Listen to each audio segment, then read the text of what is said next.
kooperatiban esperientzia hasten da momentuan zeintzuk dien gizarte hartan emoten dien klabiak, emoten dien ezaugarriak gero esperientzia honek eko dauen bilakaeria esplikagoa izateko, batetik hori izango ditzake.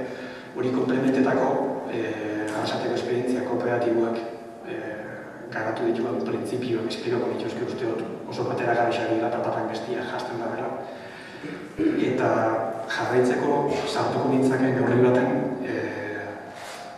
urte garritatik eta gaur egun gora esperientzia honek eukidegoen bilakaera bertan. Ze aldaketa modien gizartien, ze aldaketa modien kooperatiboan bertan, eta gaur egun ze goberatan ikusten garen, ikusten dugu geure burua. Eta hortik diagnostiko bat atanata, aurrera begirabe, ze helduleku edo ze norabide ikusten ditugun jorratu biharrekuek, badakuen egoera. Hor ikusten da oso erdiago dixen eziketia eta lanan zubia notasuna. Nik oso imagine ez dago dagoela, beste ipari jarritia badakula bere zentzu hori gula gotiak.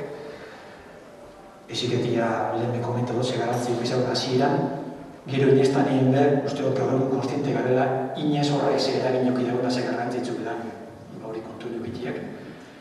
Lanaren zubia notasuna derrigorrezko da bestela zertarako kooperatibak. Batez behar aldaketa sozialei emungura bada eta kapitaletik lanaren zubia notasuna pasagune bada eraldaketa sozialei